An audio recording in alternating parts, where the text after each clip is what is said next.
What's up, YouTube? What's up, Bully World? We live here, Goddess Line Kennels. I got my big cousin in the building today. We here to talk about these bullies, man.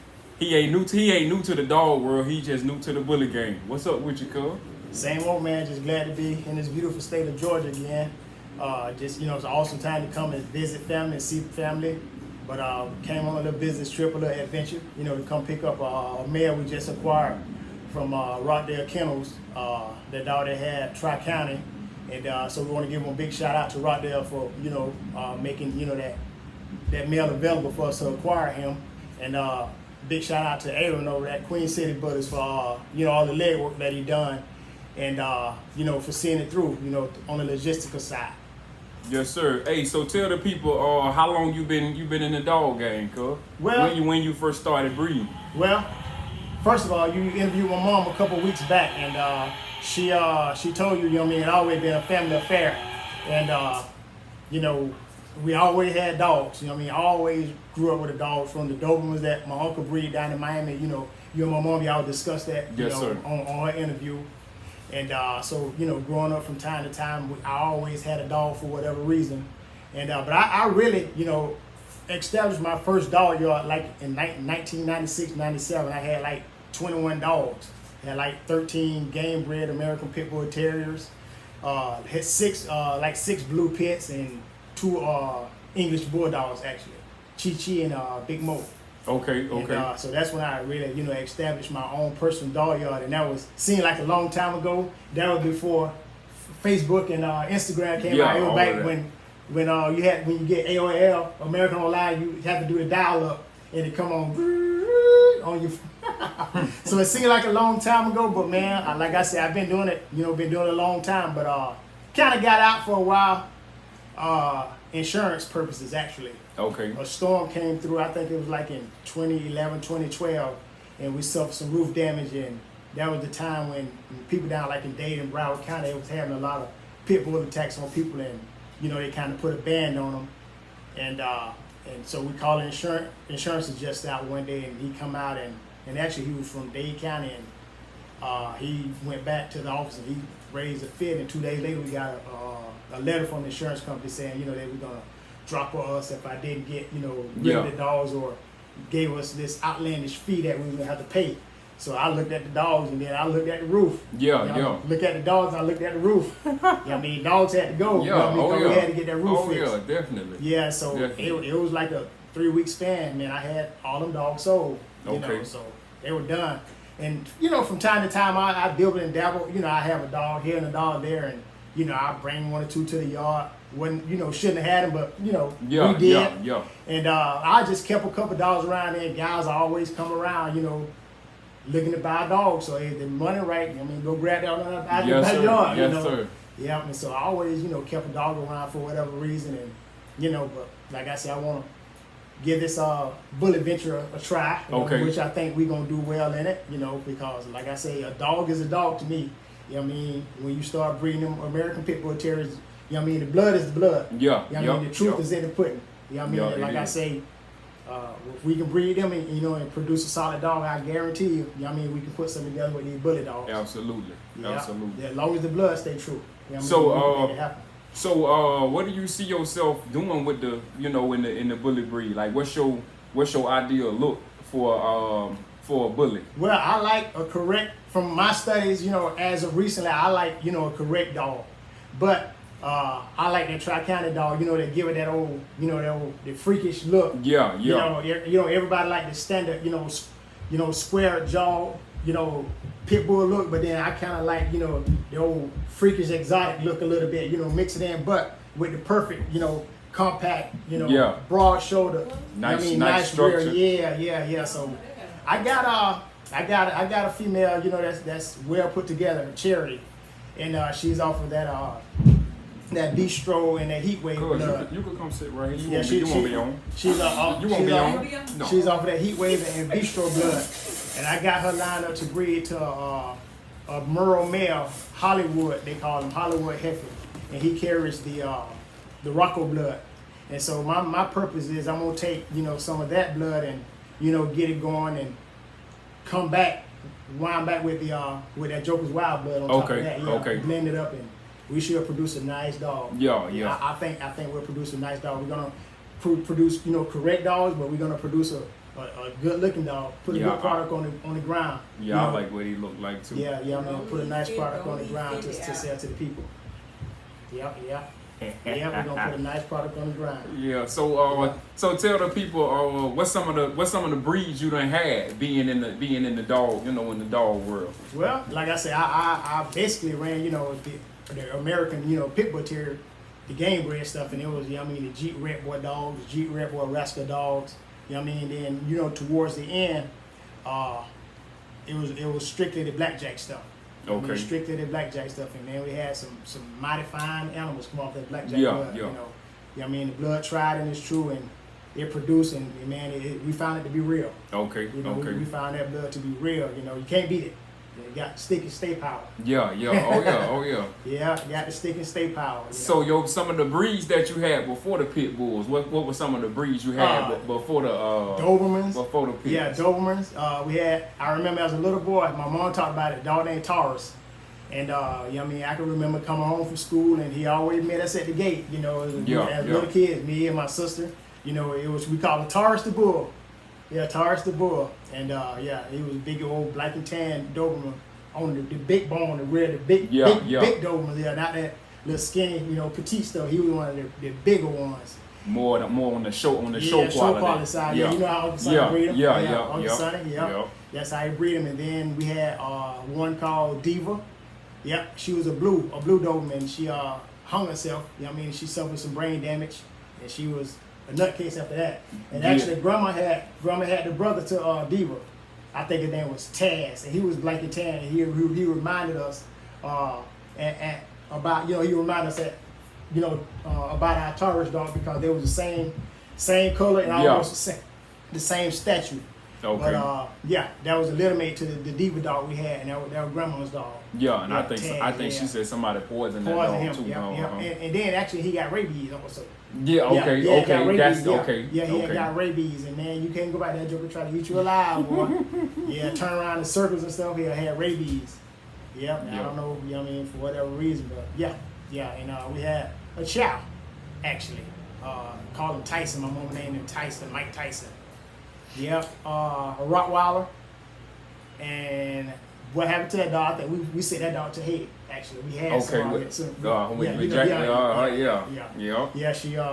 a bag. You know what I mean? And that was the most. I think he was German too. He was German. Yep. That's the one I was trying to get Uncle Larry to talk but about. He forgot about he come shot. He didn't talk about it. But I tell you what, that was the most money I ever seen anybody pay for a dog. You know, back in them days when. With dogs, you know, nowadays it's popular, but... And that was back in the 90s, wasn't it? Yeah.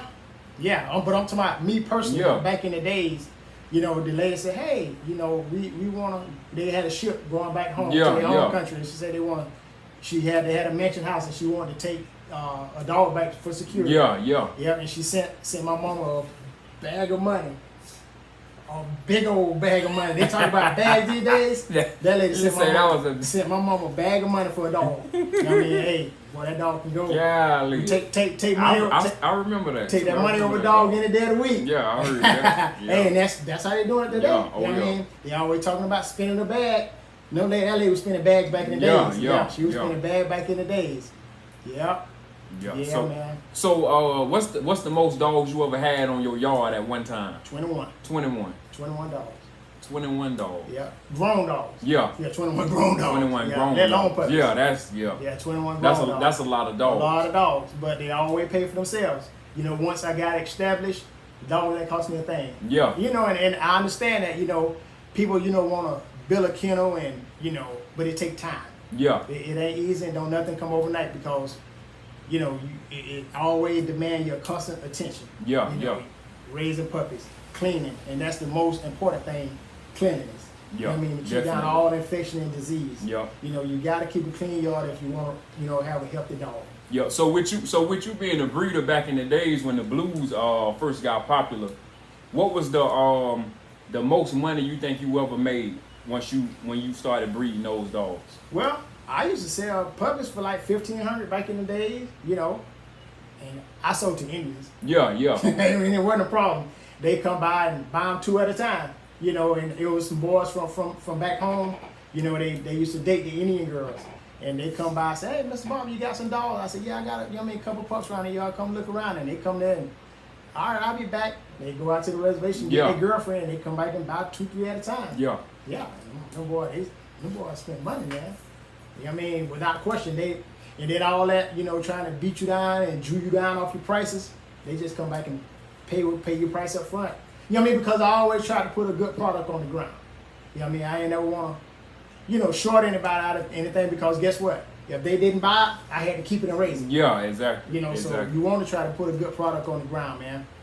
Yeah, you want to try to put a good product on the ground. But then, like I said, once we get this back going, we'll probably venture out into the Frenchie game. Yeah. You know what I mean? Because my sister, she got a nice little blue Brindle Frenchie. Yep. Oh, Fendi the Frenchie. Fendi the Frenchie. Yeah, I did a video with him. I did a video with him a couple months ago. He got a personality out of this world. Oh, yeah. You know what I mean? He is his own man. Yep. You know what I mean? So if anybody out there looking to breed, you know, your French Bulldog, we got Fendi the Frenchie. You know what I mean? He's up. You know what I mean? 1,500, 500 lock him in. Yep. And I guarantee he can produce you some nice pups. He can put some pups on the ground. Yeah, and he come out of IIWII Bullies camp. Yeah, and like I said, it is what it is. It is what, Oscar Camacho. And actually, I got my dog Charity from him. My sister got Fendi, her Frenchie, from him, and my brother got Rollo, old boy Rollo, from him. So yeah, he look good. They all look good. All of them look good. Yeah, some real good quality dogs. Yep, all of them come from Oscar, and so you know, and shout out to Oscar, you know, for the solid, like I said, and he a real one, you know. So I appreciate you, man, and you know, we gonna do what we say we're gonna do when it come time. Yeah, I just spoke with him. Matter of fact, yesterday he said he'll be dropping another Frenchie litter soon too. Okay. Yep. Yeah, but yeah, we gotta get Fendi going, man. Gotta get Fendi going, like I said. Yeah, he got a nice head on him, nice bone, nice structure. Well put together French, man. Like I say, you know, we just gotta promote him and start getting him out there. Yep. You know, and you know what I mean, get some work lined up for him. Yep, get old Fendi, put the work. Yep, sure he'll produce a really good product.